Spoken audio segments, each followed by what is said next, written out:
Now at 6, this is Fox 61, Connecticut's news station. Well, good evening, and thanks for joining us for the Fox 61 News at 6. I'm Jen Bernstein. And I'm Ben Goldman. We want to start here with the weather tonight. Have you been outside? Much of the state dealing with smoky, hazy skies from wildfires all the way up in Canada. As we look live over at Mohegan Sun right now, that haze still ever present in the air. Very bizarre. Chief Meteorologist Rachel Frank joining us now. And Rachel, you're saying this is one of the worst hazy air, is the worst hazy air that you've seen in a long time, right? I cannot remember it ever being this smoky before, and I'm not sure if they keep records like that, but a lot of folks definitely agreeing, and this is about as high as the air quality, or as low as the air quality can possibly get for us around here. Seeing the red dots everywhere, not just unhealthy for people that are have respiratory sensitivities rather, but also unhealthy for just about anyone. You can smell it, it's burning your eyes, and in some cases it's burning people's lungs. We're going to talk more about where we go from here with the smoke, but I also wanted to show you that we have a few scattered showers and thunderstorms out there. They're hit or miss though. Thunderstorm rocking Bridgeport right now, extending from Easton over through just grazing Fairfield. Heavy rain, maybe some small hail, and certainly some rumbles of thunder associated with that. That will be in the state for the next 15 minutes or so before it ends up dissipating. We also have a smattering of showers here. This was previously a thunderstorm in Plainfield through Griswold and Voluntown. That is in the process of continuing to dissipate and move into Rhode Island. And we have another batch of showers coming in from Massachusetts, and it's approaching Granby and Simsbury here over time. In the next half an hour or so, these showers will really start to fizzle. Taking a look, obviously there's an air quality alert in effect. It only goes through later tonight. However, the DEEP may choose to reissue this heading into the day tomorrow. Why?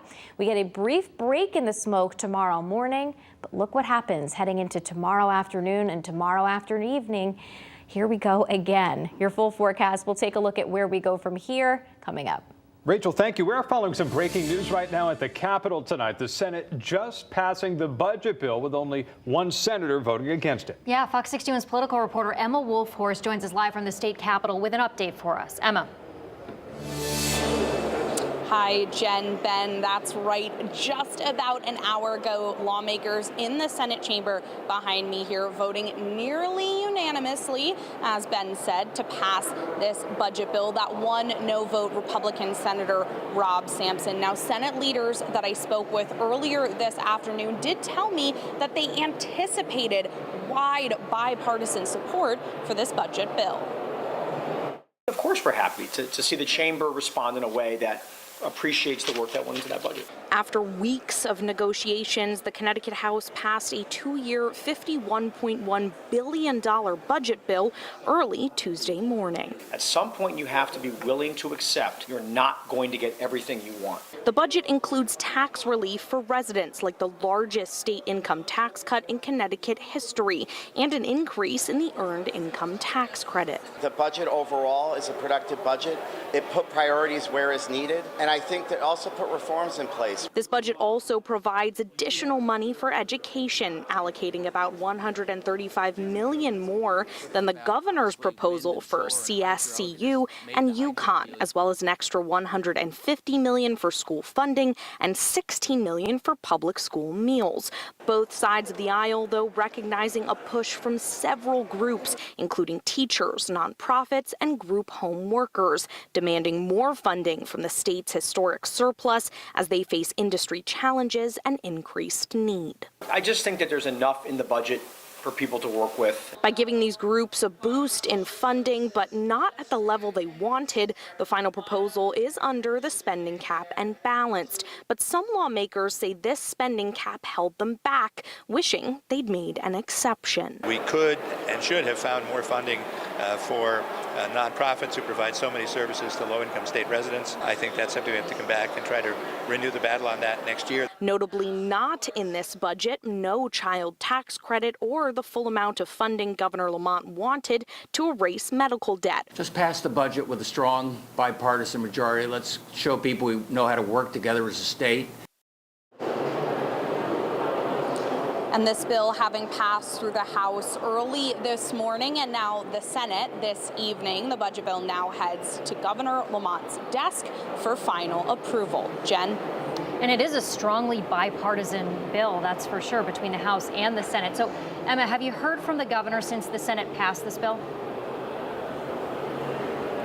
Yes, so I'll get to what he said after. I would just want to say first, early this afternoon, we spoke with him around 2:30 before the Senate had voted. He told us he was urging that strong bipartisan support, like you said, and he did say he and his office were happy with this budget doc. Now, what he said since the Senate passed this budget just a few minutes ago, he tweeted saying that, quote, "We are delivering the largest cut to Connecticut's income tax rate in state history, and I couldn't be more proud," end quote. Now, we'll have more reaction from both the governor and other state legislators since this budget bill has been passed by both the House and the Senate, coming up later tonight with Fox 61's Gabby Molina at 10 and 11. For now, live at the Capitol, Emma Wolforst, Fox 61, Connecticut's news station. Great reporting, Emma. Thank you.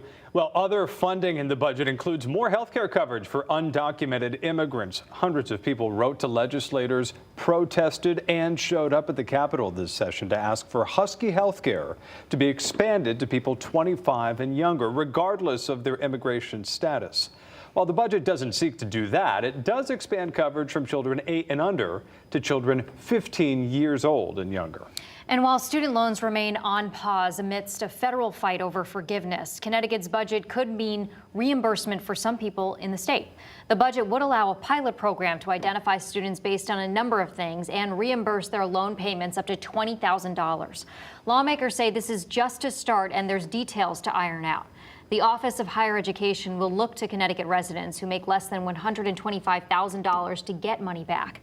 For a full list of everything included in the budget, head to our website, fox61.com.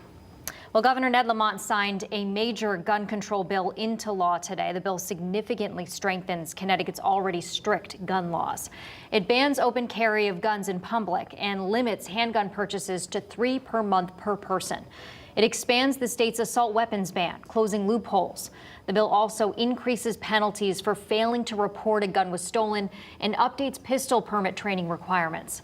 The bill also mandates registration of all ghost guns, and it also builds on Ethan's law, requiring safe storage of guns not just in homes where minors are present, but for all situations. Well, a day after a deadly walk, a 34-year-old man appeared before a judge today. Yeah, this after telling police that he drowned his mother as a sacrifice to demons. Fox 61's Surmaya Hernandez is at Harrybrook Park in New Milford with the eerie details unveiled in this arrest warrant for Eric Megan. The whole ordeal happened here. Police say that Eric Megan was not taking his anxiety medications when he says he sacrificed his mother to demons. He believed that demons had been after him for several years. It's quiet, it's peaceful, and it's safe. Eric Megan and his mother walked this trail several times a week. So does Janice Perrone. But Tuesday, she's emotional thinking about 56-year-old Victoria Palmer, who drowned here Monday morning. The situation of mental health care right now is not very good. So, that's disturbing. But it was an isolated incident. New Milford's Harrybrook Park is where the 34-year-old SUNY psychology graduate pushed his mom into the Housatonic River and held her in a headlock for minutes until she stopped moving. He later told detectives, quote, "I had to do it to make the demons stop," end quote. According to the arrest warrant, arriving officers performed CPR, but it was too late. He does have significant mental health issues. Megan feels tormented by demons he can't see that feel like insects all over, touching and hurting him, the warrant suggests, and confessed to strangling the family cat to death a week ago. He signed up for an NRA pistol course 2 days ago and reportedly thought about using a gun to kill the whole family. Megan was evaluated at Danbury Hospital and cleared for incarceration. That's when he recounted events for police and told them he feels peace now. State would ask for no contact with his father or with his 2 siblings. Megan also told police that he believes God will forgive him. He's due back in court on July 11th. In New Milford, I'm Samaya Hernandez, Fox 61, Connecticut's news station. All right, Samaya, thank you. Let's get to a developing story out of Old Saybrook now, where a man fell overboard just off the shore of Cornfield Point earlier this morning. Officials say a man was on a vessel when he suddenly fell overboard into the water. Eventually, crews were able to pull that man from the water. A witness told us that she saw the whole thing and performed CPR until he was taken to the hospital. So it's definitely very humbling to come to such a serene, calm place and then in such a short amount of time experience such a traumatic experience. That man's condition is unclear as of right now. We're told that he was with a woman at the time of the incident. She was not injured. A spokesperson for the Connecticut Department of Energy and Environmental Protection says that they're investigating the incident. Well, a Fox 61 follow-up tonight. Police have made an arrest in a fatal crash in Montville last year that killed a mother and her son. Darian Coker of Rhode Island is accused of hitting Jamie Krajewski and her 17-year-old son, Tyshawn Harper, while they were pulled over on the shoulder of I-395 back in September. Both died on the scene. Coker is facing manslaughter and DUI charges. He was released on $200,000 bail and is due back in court next week.